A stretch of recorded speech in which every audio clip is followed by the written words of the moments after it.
You ever hear someone make one of those big, grand, beautiful-sounding claims that, when you really stop and think about it, is just completely empty? Well, we're going to dive into a really brilliant dialogue from the ancient Pali texts, the Vekhanasasutta. It's all about a time the Buddha meets a guy making exactly that kind of claim. And instead of arguing, he just uses pure logic and some incredible analogies to completely take it apart. So the story just drops us right in the middle of things. This wandering ascetic, his name is Vekhanasa, he walks up to the Buddha, and he doesn't just say hi, he comes in hot with this huge proclamation. This is the ultimate splendor. You could almost feel his conviction, right? But what in the world is he even talking about? And the Buddha's response here is it's perfect. He doesn't start a debate, he doesn't make some counterclaim, he just asks one simple question that cuts right to the heart of it all. Hey Vekhanasa, when you say ultimate splendor, what exactly are you referring to? He's just asking for a clear, workable definition. And there it is. Vekhanas's answer is a classic circular argument. It's a perfect loop. He's basically saying, the best thing is the thing that's better than everything else. You know, what's so wild is how often we hear this kind of reasoning. It sounds so profound, but it tells you absolutely nothing about the thing itself. Okay, so the direct approach isn't getting anywhere. And this is where the Buddha pivots to one of the most brilliant analogies I've ever come across. It's designed to show just how absurd it is to want something you can't even define. So the Buddha sets the scene. He says, okay, picture a man going around telling everybody he's in love with and desperately wants to find the most beautiful woman in the entire country. Sounds like a grand romantic quest, right? But then the questions start. Naturally, people are going to ask him some basic things, like what's her family name? What's her actual name? Is she tall, short? Is her skin fair or dark? What town or village does she even live in? You know, just the absolute fundamentals. You need to even start looking for her. And just imagine if, to every single one of those questions, the guy just shrugs his shoulders and says, I have no idea. He doesn't know her name, what she looks like, her family, or where she lives. He just knows he desires the most beautiful. So here's the kicker. What would you think of this guy? The Buddha puts it right to Vekhanasa. Isn't this man's big declaration isn't it just foolish talk? And Vekhanasa is totally caught. He has to agree. He's been backed into a corner by flawless logic, and you can see him realizing his own grand claim is just as empty. All right, feeling the heat, Vekhanasa tries a new tactic. He offers up something a bit more concrete.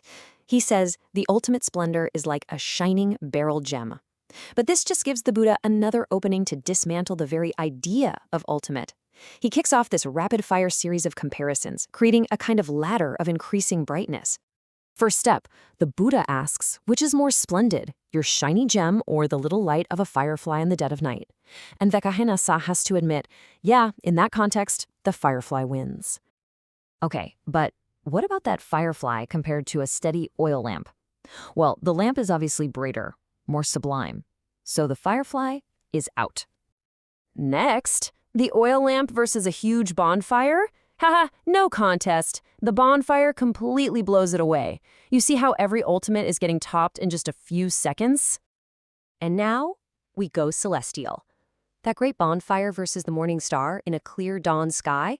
The star is way more sublime, of course.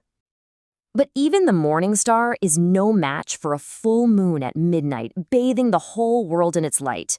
The moon definitely takes it. And finally, we're at the top of the ladder, the full moon versus the sun blazing in a cloudless sky at noon. I mean, the sun is so powerful, it just erases the moon. So that has to be it. Surely this is the ultimate light, right? And here, after that incredible climb, the Buddha just drops the mic. He says, Vekhanasa, I am aware of beings whose radiance surpasses even the sun and the moon. I know this. And yet, I do not say that is the ultimate splendor. And boom, just like that, the entire idea of a final ultimate thing is revealed for what it is. It's just a limitation of our own perspective. What a stunningly powerful point. So now that he has completely taken apart Vekhanasa's abstract claim, the Buddha does something absolutely masterful. He pivots the entire conversation away from all this metaphysics about external things and towards something we can all investigate for ourselves, the tangible, internal experience of happiness. He brings up this term, kama sukham. Now, this isn't some far-off mystical bliss he's talking about. It's the simple happiness and pleasure that comes from our five senses, the joy we get from what we see, hear, taste, touch, and smell. This, he suggests, is a form of supreme happiness that's actually grounded, it's real, and it's verifiable by absolutely anyone. Well, at this point, Vekhanasa just snaps. I mean, he's been logically outplayed at every single turn, and his frustration just boils over. He gets angry and accuses the Buddha of doing the very same thing he was just called out for, making his own baseless claims about enlightenment. And the Buddha's response here is just so calm, so powerful.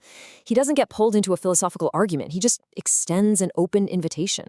He says, bring me an intelligent, honest person. I will teach them. And through their own practice, they will see the truth for themselves. See, it's not about blind faith. It's a direct challenge for personal verification. This all leads to the final and most profound teaching of the entire dialogue. The real goal isn't to find some ultimate thing out there in the world. The real liberation, the only one that truly matters, is freedom from the inner bonds of ignorance. The Pali word for this is avidya. You can think of it as a fundamental misunderstanding of how reality actually works. It's like a kind of conceptual blindness that keeps us all tied up in knots. And this is the key, it's a bond that can be broken, not by believing in something, but by seeing clearly. To really drive this home, the Buddha uses one last beautiful analogy. He says, imagine a newborn baby, all wrapped up tight in swaddling clothes. The baby is bound, sure, but it has no idea. It doesn't even know what freedom is. But as that child grows and learns to move, the bindings they fall away. Freedom isn't something the kid has to theorize about. It's something they realize. In the exact same way, an honest seeker on the path just outgrows their ignorance. Freedom becomes the natural result of direct seeing.